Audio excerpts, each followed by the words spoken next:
Hello বন্ধুরা, আশা করি সকলে ভালো আছেন। আজকে অসম্ভব টেস্টি একটা রেসিপি নিয়ে এসে হাজির হয়েছি। বিনা গ্যাস জ্বালিয়ে এত সুন্দর একটা টেস্টি রেসিপি যে তৈরি হতে পারে, আপনারা না দেখলে কল্পনাও করতে পারবেন না। আর সবচেয়ে বড় কথা কী বলুন তো, এটা দিয়েই কিন্তু পুরো আজকের ভাতটা খাওয়া হয়ে গেছে। আমার গ্যাসটাই ফুরিয়ে গেছিলো, সেই জন্যে আর অন্য কিছু রান্নাই করতে পারিনি। এটা দিয়েই কিন্তু পুরো ভাত খাওয়া হয়ে গেছে, আর সবাই খুব মজা করেই খেয়েছে। এতটাই টেস্টি রেসিপি, আপনারা শেষ পর্যন্ত দেখুন। আশা করি আপনাদের ভীষণই ভালো লাগবে। আর এই লোভনীয় রেসিপিটা বানাতে আমার কিন্তু মাত্র 2 টেবিল চামচ মতো তেল লেগেছে। এত টেস্টি আর এত সুন্দর একটা রেসিপি মাত্র 2 টেবিল চামচ মতো তেলেই কিন্তু হয়ে গেছে। কথা না বাড়িয়ে চলুন আমি রান্নাটা আরম্ভ করে দিই। আমি এখানে 1.5 আঁটি মতন ধনেপাতা নিয়েছি। এখন বাজারে প্রচুর তাজা ধনেপাতা উঠেছে, এরকমই 1.5 আঁটি মতো ধনেপাতা নিয়েছি।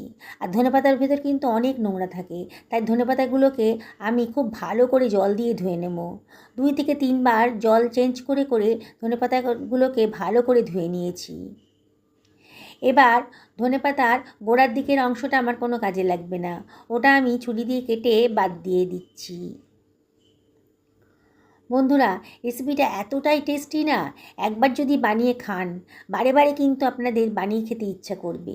পরিবারের সবাই কিন্তু আপনাকে এটা বানানোর জন্য রিকোয়েস্ট করবে। আমি ধনেপাতাগুলোকে আর কি কেটে নিলাম, যেমন খুশি কাটা যায়।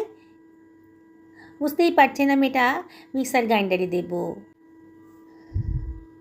কাটা হয়ে গেছে, আমি এবার এটাকে সরিয়ে রাখছি। একটা মিক্সার গ্রাইন্ডার নিয়ে নিচ্ছি। এখানে আমি 1/2 টেবিল চামচ মতো সাদা সর্ষে আর 1/2 টেবিল চামচ কালো সর্ষে একসাথে মিশিয়ে দিয়ে দিলাম। 1 টেবিল চামচ মতন পোস্ত দানা দিয়ে দিলাম, দারুণ সুন্দর টেস্ট আসবে। আর দিয়ে দিচ্ছি 1 টেবিল চামচ মতো লবণ। লবণটা দিয়েই কিন্তু এটাকে গ্রাইন্ড করে নেব। অল্প মশলা তো গ্রাইন্ড করতে খুব অসুবিধা হয়।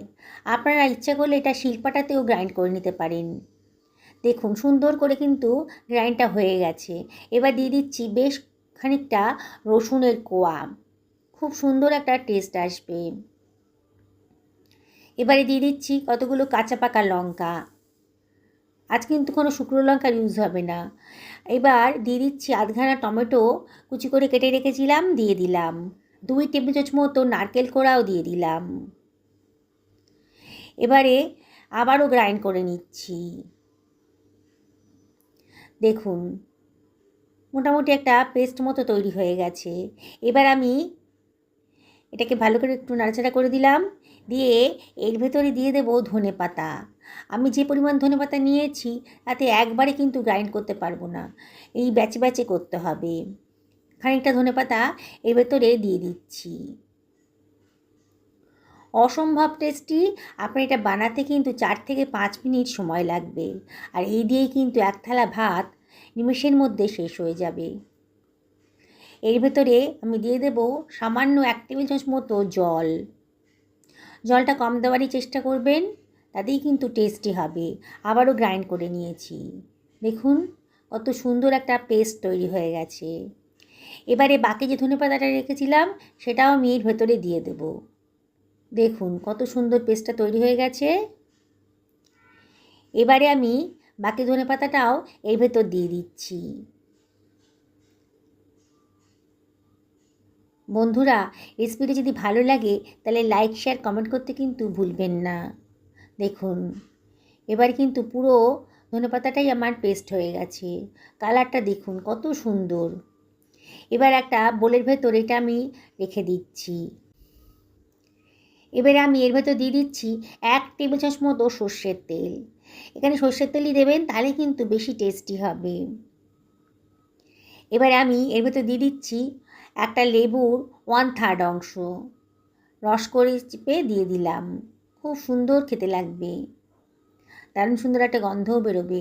এবার একটা চামচ দিয়ে সব কিছু ভালো করে মিশিয়ে নিচ্ছি।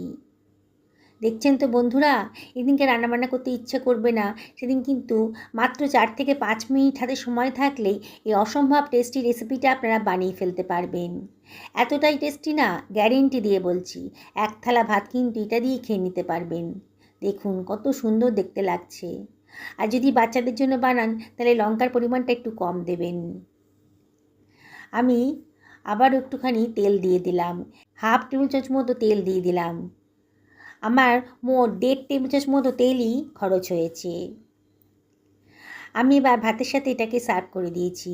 যেসব বন্ধুরা আমার রেসিপিটা দেখছেন অথচ এখন আমাকে সাবস্ক্রাইব করেননি, তাদেরকে আমি রিকোয়েস্ট করবো আমার চ্যানেলটা সাবস্ক্রাইব করার জন্যে। পাশে থাকা বেল আইকনটা অবশ্যই ক্লিক করে দেবেন, তাহলে আমার রান্নার নোটিফিকেশানটা আপনারা চটজলদি পেয়ে যাবেন। যেসব বন্ধুরা ফেসবুক থেকে দেখছেন তাদেরকে আমি রিকোয়েস্ট করব আমার পেজটা ফলো করার জন্যে। দেখুন বন্ধুরা, কত সুন্দর দেখতে লাগছে, আর খেতে কিন্তু সত্যি বলছি অসম্ভব টেস্টি। দেখেই জিভে জল আসছে তো, তাহলে আর দেরি করবেন না, আজই বানিয়ে সকলকে খাওয়ান, নিজেও খান। সুস্থ থাকুন, ভালো থাকুন, নমস্কার নেবেন।